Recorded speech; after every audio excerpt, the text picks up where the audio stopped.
నేడు అనేక పరిచర్యలు మనం చూస్తున్నాం.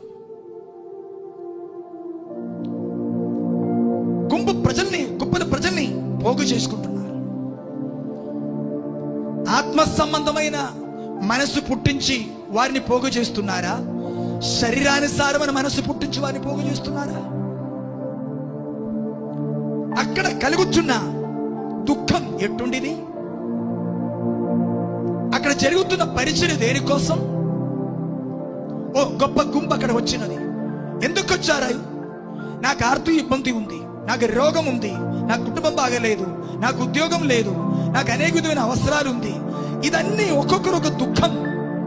వారు అది చూసుకొని వచ్చాను. అక్కడ ఆ దుఃఖం ఇంకా వారికి చెప్పి, అవును మీకు అది లేదా, మీకు ఒక ఆశీర్వాదం లేదా, మీకు ఆర్థిక ఇబ్బంది ఉందా, మీకు ఒక వాహనం లేదా, మీకు ఒక మంచి ఉద్యోగం లేదా, ఈ విధంగా చెప్పి ఇంకా ఏం చేస్తున్నారు? వారిలో దుఃఖం పుట్టిస్తున్నారు.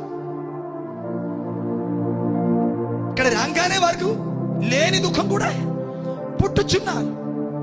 ఒకవేళ వారు చాలే ఉన్నది చాలా అనుకుంటూ వచ్చిన వారు ఉండవచ్చు, కానీ రాగానే వారికి ఏం చేస్తున్నారు?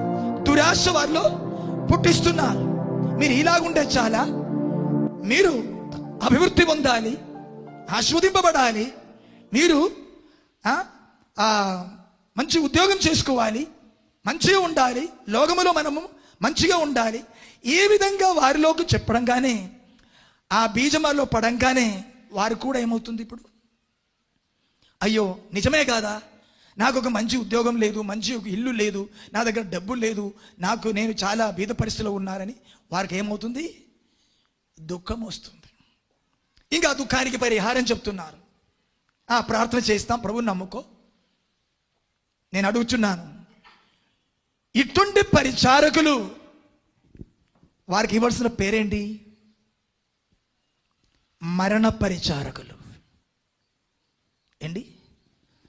ఎవరు వారు? మరణ పరిచారకులు.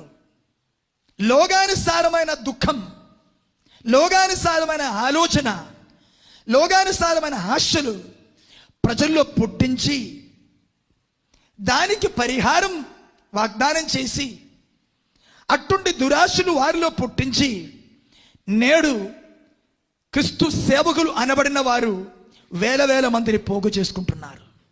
నేను మీతో అడుగుచున్నాను, దేవుని వాక్యాన్ని బట్టి చెప్పండి, ఈ పరిచర్య జీవమిచ్చు పరిచర్యనా, చంపుతున్న పరిచర్యనా?